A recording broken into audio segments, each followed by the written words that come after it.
বাসার সবাই নানান কাজে ব্যস্ত। সবাই তড়িঘড়ি করে কাজ করেছে। আজ বাসায় অনেক মেহমান আসবে। মেহমান আসার মূল উদ্দেশ্য বাসার মালিক আরহান চৌধুরীর ছোট ছেলে ঈশান চৌধুরী আজ দেশে ফিরবে। লন্ডনে 5 বছর পড়াশোনা শেষ করে ডাক্তার হয়ে আজ বাসায় ফিরবে। তাকেই দেখার জন্য আরহান চৌধুরীর মেজ ভাই আরাব চৌধুরী এবং ছোট ভাই আদ্রিত চৌধুরী এসেছে বাসায়। তাদের স্ত্রী সহ ছেলে মেয়েও এসেছে এবং বাকি আত্মীয়রাও এসেছে। আরহান চৌধুরীর বড় মেয়ে ঈশিতা চৌধুরী তার স্বামী সাদাফ ও ঈশানের কিছু কাজিন ঈশানকে ড্রপ করার জন্য এয়ারপোর্টের উদ্দেশ্যে রওনা দেয়। 5 বছর পর দেশে ফিরবে বলে ঈশানের মনটা আনন্দে ভরে যাচ্ছে। কত চেনা শহর, চেনা মানুষগুলোকে না দেখে দিন কাটিয়েছে। বাবা মা, আপু, আত্মীয় স্বজনদের সাথে কাটানো সময়গুলো মনে পড়ছে তার। এসব ভাবতে ভাবতে প্লেন ল্যান্ড করলো তার চিরচেনা শহরে, তার মাতৃভূমিতে। ঈশান এয়ারপোর্টে এসে দেখলো তার সবাই অপেক্ষা করছে। সে তার বোনকে জড়িয়ে ধরলো। কেমন আছিস তুই? আজ কতদিন পর তোকে দেখছি। কান্না সুরে ঈশিতা বলল, কি আমাদের কথা তাহলে আজ মনে পড়লো শালা বাবু? সাদা পিসিতার স্বামী, তাহলে এতদিন পর দেশে ফিরলে ব্রো? আমরা তো ভেবেছিলাম ওখানেই বিয়ে করে সেটেল হবে। নোহান ঈশানের মেজো কাকাইয়ের ছেলে। এছাড়া ঈশানের মামাতো বোন ইরা, ফুফাতো ভাই ইফতি সবার সাথে কুশল বিনিময় করে সবাই গাড়িতে উঠল। গাড়ি ড্রাইভিং করছে সাদাব। গাড়িতে বসে ঈশানের মনটা কেমন জানি চুপসে গেছে। কারোর সাথে কোনো কথা নেই, না জার্নির জন্য না, সবার ভিতরে ঈশানের চোখটা শুধু একজনকেই খুঁজেছিল, তার মায়াবতীকে। ঈশান গাড়ির জানালার গ্লাসের সাথে হেলান দিয়ে চোখ বন্ধ করে তার মায়াবতীর কথা ভাবছিল। সবাই সবার মতো গাড়িতে হই হুল্লোড় করলো, অনেক আনন্দও করলো। ইতিমধ্যে গাড়িটি আরহান চৌধুরীর দোতলা বিশিষ্ট রাজপ্রাসাদের মতো বাসার নিচে এসে পড়েছে। গাড়ির শব্দে ঈশানের মা আনিকা চৌধুরী বাসার দরজার অপেক্ষা করছে। ইতিমধ্যে ঈশান বাসার মধ্যে ঢুকে দরজা খুলে দিতে তার মাকে জড়িয়ে ধরল। মায়ের চোখে পানি। মম, কান্না করছো কেন? দেখো আমি এসে গেছি, আর কখনো তোমাকে ছেড়ে যাব না, তোমার কাছেই থাকবো ঈশান। আনিকা চৌধুরী তার ছেলের কপালে চুমু খেললেন। ঈশান তার বাবাকে জড়িয়ে ধরে কথা বললেন। ঈশানকে দেখে পরিবারের সবাই খুব খুশি। ঈশানও সবার কথা বলে খুশি হলো, কিন্তু সে হাজারো ভিতরে শুধু একজনকেই খুঁজে বেড়ালো। তাকে দেখতে না পেয়ে মনে মনে ভাবলো তার মায়াবতী কি তার উপর রেগে আছে। বুকের বাঁ পাশটা ঈশানের খালি খালি লাগছিল। সে সবার সাথে কথা বলার পর্ব শেষ করলো, তার সেই চিরচেনা রুমটাতে গেল, যেটা আগের মতো করে সাজিয়ে গুছিয়ে রেখেছে তার মা। সে ফ্রেশ হতে গেল এবং একটা লম্বা শাওয়ার নিল। শাওয়ারের শেষে একটা ব্ল্যাক শার্ট এবং হোয়াইট জিন্স প্যান্ট পরে রেডি হলো। সে তার ব্যালকনিতে দাঁড়িয়ে দাঁড়িয়ে সে মায়াবতীর কথা ভাবছিল। তার ভাবনায় সেদ গটিয়ে নোহান বলে উঠল, ভাইয়া তোমার জন্য নিচে সবাই অপেক্ষা করছে, খাবার খাবে, চলো। ঈশান নোহানের দিকে তাকিয়ে ঠোঁটের কোণে হাসি দিয়ে বলল, চলো যাওয়া যাক। ঈশান নিচে এসে দেখতে পেল তার মেজ কাকি নিহা আর তার ছেলে নোহান, মেয়ে আরিশা এবং ছোট কাকি শিলা তার ছেলে শাওন নিচে অপেক্ষা করেছে। এছাড়া ঈশানের বাবা, মেজ কাকাই, ছোট কাকাই এবং ঈশানের মামি ত্রিনা, তার মেয়ে ইরা এবং ফুফাতো ভাই ইফতি এবং ফুফাতো বোন ইবা এবং বাকিরাও অপেক্ষা করছে খাবার টেবিলে।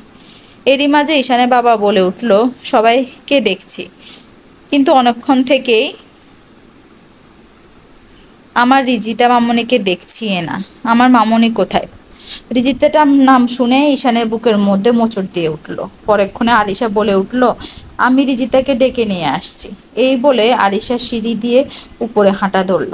কিছুক্ষণ পর সিঁড়ি দিয়ে কারো পায়ের আওয়াজ শুনে সিঁড়ির দিকে তাকাতেই ঈশান চমকে উঠল। সে দেখল ঈশান মুগ্ধ দৃষ্টিতে তাকিয়ে আছে সিঁড়ি থেকে নেমে আসা রিজিতার দিকে।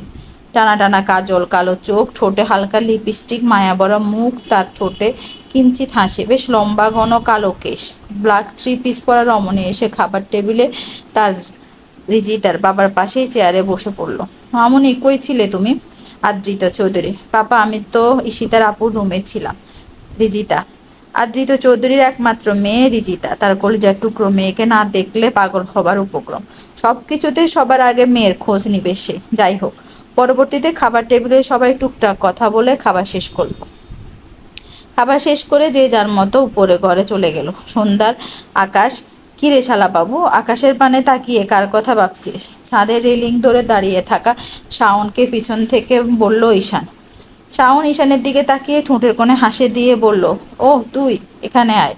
শাওন ঈশানের কাছ থেকে 1 বছরের বড় হলেও বাপটা তার সঙ্গে খুব জমে। শাওনের পড়াশোনা শেষ করে বর্তমানে বাবার বিজনেস সামলাচ্ছে। ঈশান আর শাওন কিছুক্ষণ গল্প গুজব করলো, তারপর চলো কোথাও ঘুরে আসি। ঈশান, চলো। শাওন শাওন এবং ঈশান ছাদ থেকে নিচে নেমে এসে দেখলো নোহান, ইরা, ইফতি, ইবা, আরিশা, রিজিতা সোফায় বসে আড্ডা দিচ্ছে। সবাই খুব হাসাহাসি করছে এবং তার মা, কাকিরা এবং আপু রান্না কাজে ব্যস্ত। ঈশানের বাবা, কাকা এবং বোনের স্বামী সাপাত গুরুত্বপূর্ণ কাজে বাইরে গেছে। ঈশান কিছুক্ষণ রিজিতার দিকে তাকিয়ে থেকে একটু হাসলো, যা চোখে পড়লো না। তার মাকে বলল। শাওন এবং ঈশান বাইক নিয়ে বেরিয়ে পড়লো। ঈশান এবং শাওন ডিনারের আগে ফিরে আসলো। শাওন তার গুরুত্বপূর্ণ কাজে বাসা সবার থেকে বিদায় নিয়ে নিজেদের বাসায় চলে গেল এবং ঈশান তার রুমে চলে গেল ফ্রেশ হতে। কিছুক্ষণ পর রিজিতা মামনি ঈশানের ঘরে কফিটা দিয়ে আসলো। তো একটু ঈশানের মা কথাটা শুনে রিজিতা চমকে উঠল, কিন্তু কিছু বলল না। তার বড় মামুনি ঈশানের মা তাকে অনেক আদর করে বিদায় সে না করতে পারলো না। সে চুপচাপ বাধ্য মেয়ের মতো কফির মগটা নিয়ে ঈশানের রুমের দিকে পা বাড়ালো। গিয়ে দেখলো রুমের দরজা খোলা। রুমের ভেতরে গিয়ে ঈশানকে দেখতে না পেয়ে রিজিতা ভাবলো হয়তো ফ্রেশ হচ্ছে। সে কফির মগটা রুমে রেখে ফিরে যাওয়ার জন্য পা বাড়াতে পিছন থেকে পুরুষালী কণ্ঠে নিজের নামটা শুনে চমকে দাঁড়ায়। তার শরীর যেন বরফের মতো জমে যাচ্ছে। সে কখনো ভাবেনি তাকে যে মানুষটির মুখোমুখি হতে হবে, আর সে কখনো চাইনি তার মুখোমুখি হতে। সে আড়ালে বড্ড বেশি ভালো ছিল। তার মায়া ভরা মুখ চুপসে গেছে নিমেষে।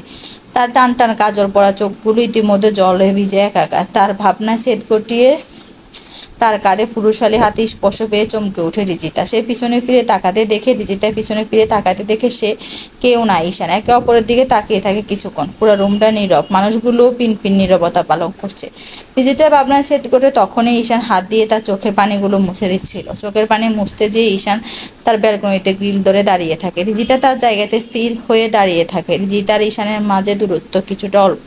কিছুক্ষণ অনুভূতা শেষ করে ঈশান বলে উঠল, এই 5 বছর আমাকে কখনো মনে পড়েনি। এই বলে নিঃশ্বাস নেয় সামনের দিকে তাকিয়ে। কখনো মনে পড়ার চেষ্টা করেনি। কিছু সময় চুপ করে রিজিতা জবাব দেয়, আর যদি কখনো দেশে না ফিরতাম। ঈশান, কখনো তো ফেরার অপেক্ষা করনি। তার এই কথাগুলো শুনে ঈশান ছলছল নয়নে রিজিতার দিকে তাকিয়ে থাকে এক দৃষ্টিতে। রিজিতা তার দৃষ্টি নামিয়ে নিচের দিকে তাকিয়ে থাকে। এরপর কিছুক্ষণ চুপ করে ঈশানের হুঁশ ফিরে। তখন রিজিতা বলে উঠে, কফিটা খেয়ে নিন, ঠান্ডা হয়ে যাচ্ছে। এই বলে রিজিতা চলে যায়। রিজিতার কথা শুনে ঈশানের হৃদয়ের খুব ব্যথা লেগেছে। তার বুকে অসহ্য ব্যথা করছে, যা কাউকে দেখাতে পারছে না। কফির মগে চুমুক দিয়ে ঈশান ভাবতে থাকে, তাকে রিজিতার চোখে এতদিন ভয় ছিল যে চোখে আসে অভিমান দেখতে পাচ্ছে। তাহলে কি রিজিতার কখনো তাকে চায় না? তার সাথে কি আর কথা বলবে না, নাকি অভিমান নিয়ে তার থেকে অনেক দূরে চলে যাবে? তাহলে সেই সহ্যটা কেন নিয়ে সারাটা জীবন কাটাবে? তার মায়া ভরা মুখটা দেখে কিভাবে থাকবে? হয়তো সেদিন তার ভুলের জন্য রিজিতা আজ থেকে দূরে চলে যাচ্ছে, দেখেও দেখছে না। সেই দিনের জন্য ঈশান আজও অনুতপ্ত। সে ভাবতে ভাবতে ঈশানের চোখে কখন যে পানি চলে এসেছে সে বুঝতে পারেনি। ঈশান বড় একটা নিঃশ্বাস নেয়। ব্যালকনিতে এভাবে কিছুক্ষণ দাঁড়িয়ে থাকলো আর রিজিতার কথা ভাবতে লাগলো। হঠাৎ কারো কথা ঈশানের ধ্যান ভাঙলো। পিছন থেকে তার বোন ঈশিতা বলে উঠলো, ঈশান, ডিনারের সময় হয়েছে, নিচে আসো। ঈশান নিচে এসে দেখতে পেল সবাই উপস্থিত, শুধু শাওনের বাসায় চলে গেছে। ঈশান এসে, তোমাদের জন্য সবাই অপেক্ষা করছে সাদাব। ঈশান খাবার টেবিলে গিয়ে বসলো। ঈশানের সামনে চেয়ারে বসে আছে রিজিতা, মুখোমুখি দুজন। ঈশান তার চোখে কিছুক্ষণ রিজিতার দিকে তাকিয়ে থাকলো, কিন্তু সেটা কারো চোখে পড়েনি। ডাক্তার তো হয়েই গেল, দেশে ফিরলো মাত্র। কিছুক্ষণ বিশ্রাম নিয়ে তারপর ভালোভাবে কাজ শুরু করে দাও। আদৃত চৌধুরী, হ্যাঁ বাবা, আমিও তাই ভাবছিলাম। অনেকদিন পর দেশে ফিরেছি, ধীরে ধীরে সব কাজ শুরু করবো। ঈশান ছোট কাকাইকে বাবাই বলে ডাকে। বাবা এবং ফুপি আসেনি কেন? ঈশান, তোমার মামা কাজের চাপে আটকে পড়েছে, তাই আসতে পারেনি। ঈশানের মামি, তোমার ফুপি পরে আসবে একদিন। ঈশানের বাবা। এভাবে কথা চলতে থাকলো কিছুক্ষণ। হঠাৎ চোখ গেল রিজিতার শুকনো মুখের দিকে। রিজিতার মুখটা চুপসে থাকায়, কি হয়েছে মামনি? মুখটা এভাবে এমন লাগছে কেন? শরীর খারাপ? রিজিতার বাবা, না বাবা, কিছু হয়নি। আমার মামনি কি মন খারাপ? কেউ কি কিছু বলেছে তোমাকে? ঈশানের বাবা, না বড় আব্বু, কেউ কিছু বলেনি। সবাই রিজিতার দিকে এক নজর তাকিয়ে আবার খাওয়ায় মনোযোগ দিল। খাবার খাওয়া শেষ করে সবাই রুমে চলে গেল। আরহান চৌধুরী, আরাব চৌধুরী এবং আদৃত চৌধুরীর বাসা একই শহরে, অল্প দূরত্বের তাদের বাসা। তাই তাদের রাতে ঈশানের মেজো কাকাই কাকি, তাদের মেয়ে আরিশা এবং ছোট কাকাই কাকি রাতেই চলে গিয়েছে। ঈশানের মামা বাসা একটু দূরত্বে হওয়ায় তার মামি এবং মামাতো বোন ইরা যায়নি। রিজিতা তার বাবা মায়ের সাথে যেতে চাইলেও তাকে যেতে দেওয়া হয়নি। নুহান এতদিন পর ঈশানকে পেয়ে ভাব জমাতে ব্যস্ত, তাই সে বাসায় যায়নি। বাহিরে ঝিরঝির বৃষ্টি পড়ছে। ঈশান এই ব্যালকনিতে দাঁড়িয়ে থেকে বৃষ্টি পড়া দেখছে। হঠাৎ বাড়ি থেকে একটা আলো ওর ব্যালকনিতে পড়তে ঈশান পাশে তাকিয়ে দেখে ভোরের আলো মুখে পড়তে ঈশান ঘুম ভেঙে যায়। সময়টা মার্চ মাসের শুরুর দিকে, শীত এখনো শেষ হয়নি। ঈশানের মুখ ঘুম ভেঙে যেতে সেই ঘড়ির দিকে তাকিয়ে থেকে 7:23। সে উঠে বিছানা বসতেই কাল রাতের কথা মনে পড়লো। ঈশানের পাশের রুমে রিজিতা ছিল। ব্যালকনিতে আলো পড়তে দেখলো পাশের রুমের ব্যালকনিতে রিজিতা দাঁড়িয়ে আছে। রিজিতা ব্যালকনিতে গ্রিলের সাথে দাঁড়িয়ে বৃষ্টির পানি হাতে নাড়ছে, তার মুখে মনোমুগ্ধকর হাসি। হঠাৎই কারোর আগে কণ্ঠে রিজিতা চমকে উঠে। এত রাতে না ঘুমিয়ে ব্যালকনিতে দাঁড়িয়ে কি করছিস? ঝাঁঝালো কণ্ঠে বলল ঈশান। রিজিতা পাশ ফিরে তাকিয়ে দেখে ঈশান তার দিকে রাগান্বিতভাবে তাকিয়ে আছে, যেটা দেখে রিজিতা ভয় পেয়ে যায়। সে কণ্ঠস্বর নিচু করে জবাব দেয়, কিছু না, এমনি বাইরে বৃষ্টি পড়া দেখছিলাম। রিজিতা, রুমের বাইরে ভিতরে যা, গিয়ে ঘুমিয়ে পড়। ঈশান রিজিতা কোনো দিকে না তাকিয়ে ইরার পাশে গিয়ে ঘুমিয়ে পড়ল। কিছুক্ষণ পর ঈশান ওর নিজের রুমে ঘুমিয়ে পড়ে। ঈশান ফ্রেশ হয়ে সকালে নাস্তা করার সময় জন্য নিচে যায়। নিচে গিয়ে দেখতে পায় সবাই টেবিলের জন্য অপেক্ষা করছে। সকালে নাস্তা সেরে ঈশানের বাবা অফিসে যায়। ঈশানের মামি, মামাতো বোন ইরা, নোহান, ইফতি, ইবা এবং সাদাব নিজেদের বাসায় চলে যায়। ঈশিতাও বাসায় এসেছে, কিছুদিন থাকবে বলে রিজিতাকে যেতে দেয়নি। রিজিতা যেতে চেয়েও মূলত ঈশানের ধমক খেয়ে আর যাবার কথা মুখ দিয়ে উচ্চারণ করতে পারেনি। কিছুক্ষণ পর রিজিতার ঈশিতা এবং ওর মা সোফায় বসে গল্প করছে। সিঁড়ি দিয়ে ঈশান নামতে বলল, তোমরা এখানে কি করছো? আসছে গোমরা মুখ রাক্ষস বদমাস ডাক্তার। রিজিতার আগে চোখে বলল, হে বিড়বিড় করে আমার নামে কি বলছিস? ঈশান রিজিতার মাথায় টোকা দিয়ে বলল। ঈশান ওর মায়ের কোলে মাথা দিয়ে সোফায় শুয়ে পড়ল। রিজিতা ঈশানের দিকে রাগে চোখে এক দৃষ্টিতে তাকিয়ে আছে। যেভাবে আমার দিকে তাকিয়ে আসিস মনে হচ্ছে আমাকে গিলে খাবি। দৃষ্টি নামিয়ে বলল, আমি কেন আপনাকে গিলে খাবো? খাওয়ার কি জিনিসের অভাব আছে? রিজিতা, বলা যায় না তো, খেতে পারে। জন্ম থেকেই তো আমার পিছনে উঠে পড়ে লেগেছিস। ঈশানের কথা শুনে জন্ম থেকে জ্বালাচ্ছে বলে রিজিতা রেগে উপরে চলে যায়। এত বছর পরও তোদের ঝগড়া ছাড়া কথা হলো না বলে ঈশিতা আর ওর মা হাসতে থাকে। সকাল গড়িয়ে দুপুর ঈশান ও রিজিতা লাঞ্চ করে ঘুমিয়ে পড়েছে। রিজিতা ঘুম থেকে উঠে ঘড়ির দিকে তাকিয়ে দেখে বিকাল 4:45। সে ঘুম থেকে উঠে কাপড় নিয়ে ফ্রেশ হতে গেল, লম্বা একটা শাওয়ার নিল। শাওয়ার শেষে সে তার লম্বা চুলগুলো শুকিয়ে নিচে নেমে আসলো। নিচে তার ঈশিতা আপু এবং বড় আম্মু বসে সোফায় বসে গল্প করছে। রিজিতাও তাদের সঙ্গে যোগ দিল। কিছুক্ষণ পর আম্মু আমার জন্য গরম গরম কফি পাঠিয়ে দাও বলে ফ্রেশ হতে গেল ঈশান।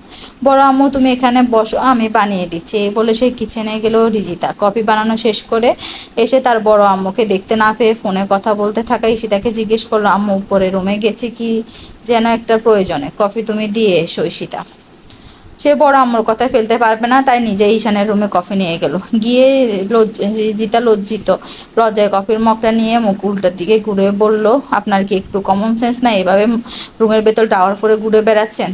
তোর নক করে রুমের ভিতরে আসা উচিত ছিল। আয়নার সামনে দাঁড়িয়ে থাকা ঈশান রিজিতাকে বলল, ওকে সরি। সবাই বলে মাথা নিচু করে কফির মগটা রেখে রিজিতা চলে যেতে ওর হাত ধরে টান দিয়ে নিজের কাছে নিয়ে আসলো ঈশান। আচমকা ঈশানের কাছে রিজিতা ভয় পেয়ে গেল। রিজিতা এখন ঈশানের খুব কাছাকাছি। ঈশানের ভেজা চুলের ফানি টপ টপ করে রিজিতার মুখে পড়ছিল। এমতো অবস্থায় রিজিতার দম বন্ধ হওয়ার উপক্রম, তার শ্বাস নিতে কষ্ট হচ্ছিল। ঈশান রিজিতার দিকে তাকিয়ে থেকে লজ্জায় আবায় ওর মুখটা লাল হয়ে গেছে। এদিকে রিজিতা ঈশানের দিকে নিজেকে ছাড়িয়ে নেবার চেষ্টা করছে। ঈশান রিজিতাকে ছেড়ে দেয়। ঈশানের থেকে ছাড়া পেয়ে দৌড়ে রুম থেকে বাইরে চলে যায়। ও জোরে জোরে শ্বাস নিতে থাকে। রিজিতা চলে যাওয়া দেখে ঈশান মুচকি হাসতে থাকে। ঈশান, রিজিত ও ঈশিতা বাইরে গেছে রাতের ডিনার করতে। ওরা গিয়ে একটা রেস্টুরেন্টে বসলো। কিছুক্ষণ পর ওয়েটার খাবার নিয়ে গেল। সবাই খাওয়া শুরু করলো। ঈশান লক্ষ্য করলো রিজিতা খাচ্ছে না। কি হলো, তুই খাবার না খেয়ে চুপচাপ আসিস কেন? খাবার কি তোকে মুখে তুলে দিতে হবে? ঈশানের কথা শুনে রিজিতা চমকে উঠল। সে আর কোনো কথা না বলে চুপচাপ খাওয়া শুরু করে। ওদের খাওয়া শেষ হলে ঈশানের ফোন কল আসতে ও সাইডে চলে গেল কথা বলা শেষ করে এসে দেখলো ওদের যেখানে বসে রেখেছিল সেখানে নেই। পিছনে তাকাতে দেখে ঈশিতার ফোনে কথা বলছে। ও ঈশানের দিকে তাকিয়ে এসে দেখে রিজিতা ওখানে নেই। দুজনে ভয় পেয়ে যায়। রেস্টুরেন্টের ভেতর খুঁজেও পাচ্ছিল না। খুঁজতে খুঁজতে ঈশান বাইরে চলে যায়। হঠাৎই ঈশানের চোখ যায় সামনে, দেখতে পারি যেটা একটা ছেলের সাথে দাঁড়িয়ে কথা বলছে। সম্ভবত ছেলেটা রিজিতার ফ্রেন্ড। রিজিতা ছেলেটার সাথে কথা বলে ছেলেটা চলে গেল। রিজিতা ছেলেটাকে বিদায় দিয়ে পেছনে ফিরে তাকাতে চমকে উঠে দেখে ঈশান রাগী চোখে ওর দিকে তাকিয়ে আছে। যা দেখে রিজিতা ভয় পেয়ে যায়। কাউকে বলে এসেছিস বাইরে? না বলে কোন সাহসে বাইরে এসেছিস? তোকে ভিতরে না দেখতে পেয়ে আমার কি অবস্থা হয়েছিল আমাদের জানিস? তুই নিজেকে কি ভাবিস? সবাই তোর চাকর? কাউকে না বলে তুই যা ইচ্ছা তাই করে ঘুরে বেড়াবি, ছেলেদের সাথে রাস্তায় আড্ডা দিবি, আর আর আর সবাই তোর পিছে পিছে ঘুরে তোকে খোঁজার জন্য? ঈশান রাগে কণ্ঠে কথাগুলো বলে রিজিতাকে থাপ্পড় মারার জন্য হাত উঠিয়েছে। হঠাৎ ঈশিতার কণ্ঠে ঈশান নামটা শুনে হাত নামিয়ে দেয়। তাকিয়ে দেখে রিজিতা ভয়ে মাথা নিচু করে ঘুরিয়ে নিয়েছে। ও চোখ দিয়ে পানি টপ টপ করে পড়ছে। ঈশান ওর দিকে কিছুক্ষণ তাকিয়ে থেকে বলে উঠলো, যা গিয়ে গাড়িতে বস। রিজিতাকে চুপ থাকতে দেখে আবার রাগে কণ্ঠ বলল, আমার কথা না শুনে যাচ্ছে না নাকি আবার বলতে হবে? রিজিতা ঋষিতা গিয়ে গাড়িতে উঠে বসলো। কিছুক্ষণ পর ঈশান রেস্টুরেন্টে গিয়ে বিল পে করে গাড়িতে এসে ড্রাইভিং সিটে বসলো। ঈশান ড্রাইভিং করার পর আর রাগান্বিত চোখে গাড়ির ক্লাসে রিজিতাকে দেখছে। মেয়েটা অনেক ভয় পেয়ে আছে, কোনো কথা বলছে না, শুধু চোখ দিয়ে পানি আসছে। বাসায় এসে ঈশান ফ্রেশ হতে গেল। ফ্রেশ হয়ে একটা টি শার্ট এবং ট্রাউজার পরে নিল। ঈশান ল্যাপটপ নিয়ে বসে গুরুত্বপূর্ণ কিছু কাজ করছে। হঠাৎই দরজার চোখ যায়। তাকিয়ে দেখে